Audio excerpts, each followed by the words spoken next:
And let's get started with your latest article on the consortium news. The title is On a Highway to Hell. And could you elaborate on this article for us? It's so important, in my opinion. Well, basically, the article expands on a New York Times reporting by David Sanger that the Biden administration in March of this year signed off on what's known as the president's nuclear employment guidance. It's a document not too many Americans are familiar with. Many Americans are familiar with the Nuclear Posture Review. It's a much more publicly discussed document, and the Biden administration published its Nuclear Posture Review in 2022.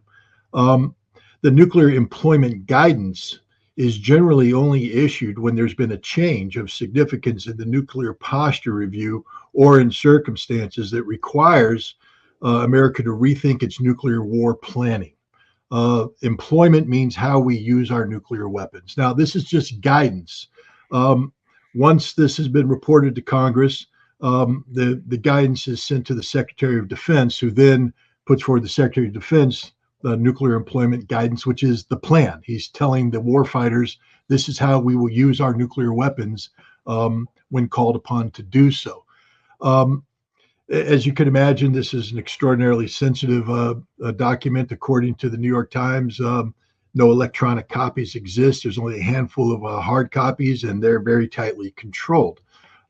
What's important about this is to, again, put it into context. Right now, the United States is capped to the number of nuclear weapons we can deploy by the New START Treaty. That's a bilateral treaty between the United States and Russia. The treaty was written when, it was, in 2010, a continuation of treaties that went back to 1991, the original START Treaty.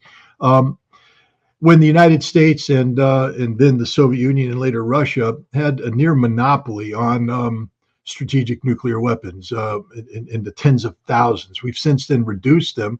I think the Russians have around 6,000 warheads in their arsenal. We have a little over 5,000, but the treaty says you can only have 1,550 deployed warheads. That is warheads that are ready to be used in a time of war.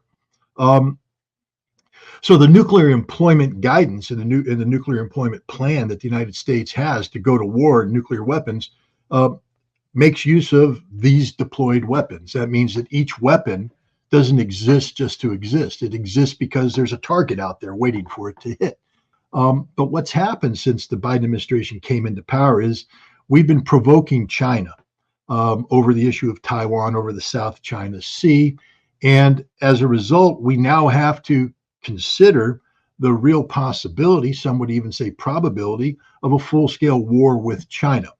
Now, from the Chinese perspective, because they have to consider the same thing, they have to take into account that they may have conventional either parity or superiority in a fight, meaning they'll win a stand-up conventional fight against the United States, which then could prompt the United States to go nuclear. And if the United States is going to go nuclear, one of the things the United States may seek to do is preempt China's ability to strike back at the United States. China currently has a force of a couple hundred strategic nuclear warheads assigned to liquid fuel missiles. The warheads are detached. The missiles are there. They'd have to be fueled. By the time we detected them fueling, we could strike them, take them out, and China no longer has a nuclear deterrent. So what the Chinese have done is they've sought to modernize and expand their strategic nuclear capabilities.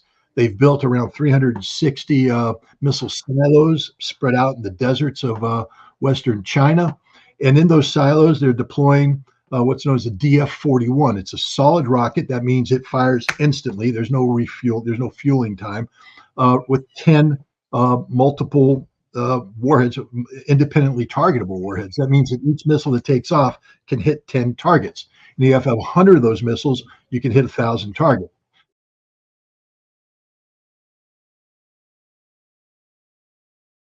Scott Ritter is a former Marine intelligence officer who served in the former Soviet Union, implementing arms control agreements, and on the staff of General Norman Schwarzkopf during the Gulf War, where he played a critical role in the hunt for Iraqi Scud missiles.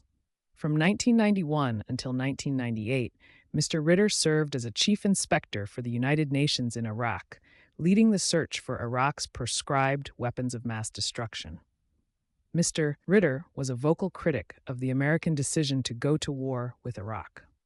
Scott Ritter has testified before a combined Armed Services Foreign Affairs hearing of the U.S. Senate and before the House Foreign Relations and National Security Committees. He has spoken to NATO, the United Nations, the British, Canadian, Italian, French, Iraqi, Japanese, and European parliaments. He resides in upstate New York, where he writes on issues pertaining to arms control, the Middle East, and national security. Providing a vivid and gripping AZ'd history of America's deceptive use of arms control as a means of actually furthering its quest for nuclear dominance, Ritter sheds light on a contradictory U.S. agenda little understood by the lay reader, while providing sufficient detail and context to engage the specialist.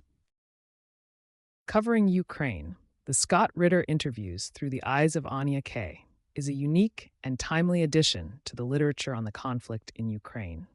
It offers a fresh look at complex problems that will empower and entertain the reader with new insights and sharp analysis of a war few understand. Disarmament in the Time of Perestroika is the definitive history of the implementation of the INF Treaty signed by Mikhail Gorbachev and Ronald Reagan in all its complexities, and the lengths both sides went to trust but verify this successful and unique historic disarmament process.